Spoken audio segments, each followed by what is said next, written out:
हैं BTST STBT trades के लिए। शिल्पा जी क्या कैरी कर रहे हैं कल के लिए या मंडे के लिए? जी, अनुज जी, मुझे लगता है कि हिंद पेट्रो पे ध्यान देना चाहिए। HPCL BTST या 1-2 दिन के लिए मुझे लगता है अच्छा ट्रेड है। 380 पे सपोर्ट है, यहीं पे स्टॉक hovering अराउंड। तो 375 का स्टॉप लॉस और यहाँ पे मुझे लगता है टारगेट सब 405 से 420 आपको बहुत क्विक आ सकता है।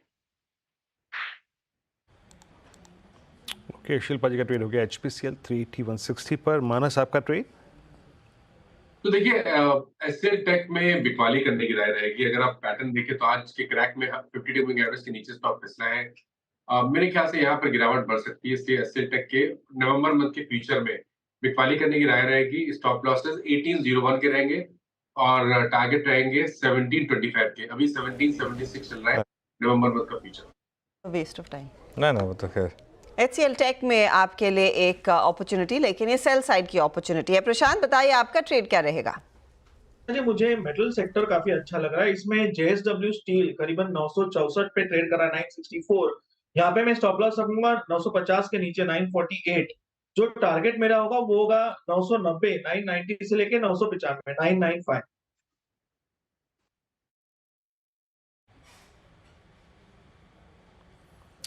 ओके, JSW स्टील 963.80 पर आप पिक कर लें, करीब करीब आधा % ऊपर।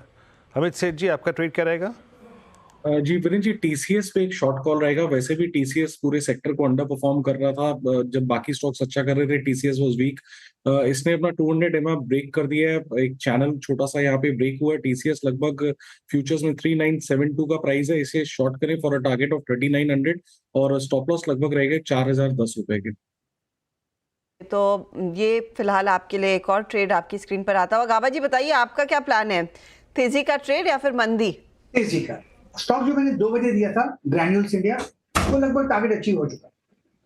मुझे अब तो उस समय एग्रेसिव कॉल था, अब ब्रेकआउट मिला है। ग्रैन्यूल्स इंडिया में ट्रेड करा है 570 में, स्टॉप होगा 560, 364 का टारगेट 580 टू 590, ये जोन है, वहां तक जा सकता है। तो ग्रैन्यूल्स इंडिया में once again spill over trade, spill करके चले, ट्रेड कैरी कीजिए, बेसिकली आपके लिए यही सलाह है। अच्छा, HCL टेक इस समय टॉप लूजर है, इस पर एक शॉर्ट कॉल कैरी करने की सलाह। TCS 3% फिसल चुका है, उसको भी शॉर्ट साइड पर कैरी करने की सलाह इस समय आपके लिए आई है। सन फार्मा थोड़ा सा रिजिलियंट था, लेकिन वो ऊपरी लेवल से अच्छा खासा फिसल गया है पिछले आधे घंटे में, तो ये भी थोड़ा सा सॉफ्टर साइड पर ही क्लोज दिखा रहा है। अनुज, रिलायंस जिस तरह से टूटा, बेसिकली रिलायंस का टूटना, TCS जैसे स्टॉक्स का टूटना, ये जब बिग बॉयज में बिकवाली आ रही है, ये क्या संकेत है कि FIIs की तरफ से वो सेल साइड की पोजीशंस फिर से इंटेंसिफाई होने लगी है? नहीं, FI की सेलिंग तो इंटेंसिफाई हो रही है, इसमें तो कोई डाउट नहीं है। कल जो जिस तरीके से सेलिंग हुई उसके बाद, और ये रहेगी मेरे ख्याल से काफ़ी टाइम तक। अब शायद FI की सेलिंग रहेगी, क्योंकि FI को एक अलग मार्केट मिल गई है अब, चाइना की मार्केट। बहुत सारा पैसा वहाँ पर जा रहा है, तो उस वजह से वहाँ पर मूव आ रहे हैं, कोई दिक्कत नहीं है। हम as long as retail panic ना करें। देखिए हर्षिता, इस करेक्शन की मार्केट को ज़रूरत थी, ये चीज़ मैं कह रहा हूँ, बार बार कह रहा हूँ, इस करेक्शन की मार्केट को ज़रूरत थी, क्योंकि बहुत ज़्यादा मार्केट में ना एक वन वे व्यू बन गया था कि मार्केट तो करेक्ट हो ही नहीं सकता। Bye the way, mid cap और स्मॉल कैप देखिए कैसे बंद हो रहे हैं। एक बार स्मॉल कैप पर अभी मेरी नज़र गई, एक बार निफ्टी का स्मॉल कैप लेकर आइए। ये मिड कैप था, स्मॉल कैप देखिए डे हाई पर बंद हो रहा है और एकदम से पंख लगे हैं स्मॉल कैप में। ये बहुत इंटरेस्टिंग है जिस तरीके से चल रहा है। तो एटलीस्ट अब रिटेल HNI शायद पैनिक ना कर रहा हो, सीरीज खत्म हो गई। मैं बार बार कह रहा हूँ, मंडे को एक बार व्यू लेंगे कि मार्केट में अब बॉटम बना या नहीं बना, लेकिन FI के सेलिंग तो मुझे लग रहा है कुछ टाइम तक हमको झेलनी पड़ेगी। लेकिन क्योंकि आपने सोमवार मेंशन किया और अगले हफ्ते वो ऑफ कोर्स US इलेक्शन वाला फ्लेवर आ जाता है, क्या वॉर ड्रैग कर सकता है सेंटिमेंट को, या we'll have to take it as it comes? I think अब हमारे लिए ना ज़्यादा इंपॉर्टेंट हमारा इलेक्शन है, महाराष्ट्र का इलेक्शन। क्योंकि हरियाणा के बाद एक होप जगी है कि अब महाराष्ट्र में भी अगर BJP अगर कुछ कमाल दिखा दे, वहाँ से अगर थोड़ा डिसअपॉइंटमेंट हुआ तो आई थिंक वो थोड़ा सा ज़्यादा बड़ा डिसअपॉइंटिंग होगा।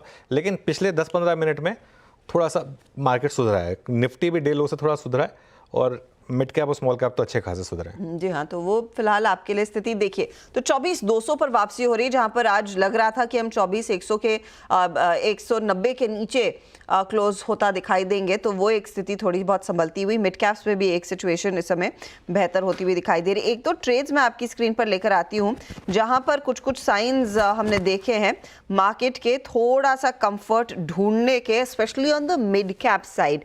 एस्कॉर्ट्स कुबोटा एक स्टॉक है जो इस हफ्ते चला है, मार्केट में वॉलेटिलिटी को इसने इग्नोर किया, पिछले हफ्ते धुलाई हुई थी। ओवर द वीक इसका चार्ट स्क्रीन पर रखिएगा प्लीज। आज 3% के गेन्स देकर जा रहा है ये। शिल्पा जी, इस पर एक व्यू दीजिए। कंसिडरिंग ओवर द वीक ये 14 दिन का है, इस हफ्ते का होगा चार्ट आपके साथ। मैं भी कोशिश करती हूँ उसे निकालने की। ये देखिए 7 ट्रेडिंग सेशंस में ये 1.1% ऊपर दिख रहा है, लेकिन इस पूरे हफ्ते अगर आप देखेंगे इसमें ज्यादा तेजी के ट्रेड्स बनते दिखाई दिए हैं। एस्कॉर्ट्स कुबोटा को लेकर आउटलुक कितना मजबूत है कि आप ट्रेड कैरी करना चाहेंगे? This week by the way 7% के गेन्स इस ट्रेडिंग सेशन इस स्टॉक ने दिखाए हैं। हाँ जी, बिल्कुल हर्षिता जी। इनफैक्ट ये हमारे डेरिवेटिव डेस्क से प्रभुदास का लीलाधर से ये वन ऑफ द टॉपिक्स है फॉर दिवाली। इसको हम लोग बहुत स्ट्रांगली रेकमेंड कर रहे हैं। मुझे लगता है कि अगर आप थोड़ा लॉन्गर टर्म से भी देखें तो इसमें 4200 से 4400 तक का भी स्कोप है। तो अभी जो रीसेंट लोज लगे हैं टुवर्ड्स 3600, यही आपका स्टॉप लॉस होना चाहिए positionally, and carry this trade for a positional one.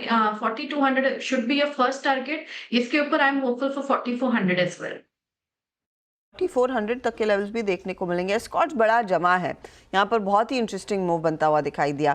अच्छा, एक और स्टॉक ओवर द वीक जो दबे पांव से चल गया वो है मैक्रोटेक डेवलपर्स, लोधा का शेयर। 11.5% के गेन्स देखने को मिले हैं इसमें। मानस, ट्रैक करते हैं क्या आप मैक्रोटेक डेवलपर्स, और क्या ये जो तेजी आई है इस हफ्ते अगले हफ्ते जारी रह पाएगी? देखिए, वीकली क्लोजिंग काफी बेहतर है। मेरे ख्याल से एक बाउंस बैक डेफिनेटली बनता है। स्टॉक अपने 200 मूविंग एवरेज के ऊपर क्लोज हो रहा है। आई थिंक अगर एक ट्रेड लेना हो तो पोजीशन ट्रेड लेना बेहतर है। करंट लेवल्स पे आप लोधा में खरीदारी कर सकते हैं। 1160 के नीचे स्टॉप लॉस लगा के पोजीशन ट्रेड लेना है, और टारगेट आपको 1310 से लेकर 1330 तक के देखने को मिल सकते हैं लोधा में। मैक्रोटेक आपके स्क्रीन पे 1207 पे। एक और आई थिंक चीज़ जिसने शायद थोड़ा सा बैंक निफ्टी को संभाला आखिरी में, और वो था HDFC बैंक। HDFC बैंक की माननी पड़ेगी आपको बात। HDFC बैंक ने आज अपना 10 डे नहीं तोड़ा तो नहीं तोड़ा, बस ओपनिंग के टाइम थोड़ा बहुत सिंक हुआ था, लेकिन क्लोजिंग में जाते जाते उस मार्क को फिर रिगेन करके डे हाई पे क्लोज दे रहा है। अमित जी, आपको शॉर्ट टर्म पर्सपेक्टिव से HDFC bank possibly I think जो ये प्राइस सेक्शन है, एक बार जरा HDFC बैंक का रोल ओवर रखेंगे प्लीज़, क्योंकि इसमें कोई राय नहीं है कि जब से रोल ओवर स्टार्ट होते हैं यानी 23 अक्टूबर से अप्रॉक्सीमेटली 23 से लेकर टिल डेट यानी आखिरी डेट तक, एक्सपायरी तक, ये stock even the shortest moving average 10 day को not a single day violate करके गया। दैट मीन्स बदला पे रोल ओवर कॉस्ट पे इसका काफ़ी स्ट्रॉन्ग इम्पैक्ट होगा। इट्स 88.48 मेरे ख्याल से। बैंकिंग में ICICI बैंक ने नंबर के बाद वाइल्ड स्विंग दिया, बट जहाँ तक स्टेबिलिटी का सवाल है वो ये है, roll over 88.48%, stock stable above 10 day. Amit, आपकी राय, जो मैंने कही बात उससे आप थोड़ा सा सहमत हैं या नहीं? जी वीरेंद्र जी, क्लोज तो काफी अच्छा है, और अगर इंपॉर्टेंट चीज देखा जाए 10 और 20 डेमा इज स्लैंटिंग अपवर्ड्स, और आज के सत्र में ऑलमोस्ट 10 और 20 डेमा में आके स्टॉक 10 डेमा के ऊपर क्लोज कर रहा है, एक लोअर शैडो क्रिएट कर रहा है, तो that is a very good structure. जब तक 1700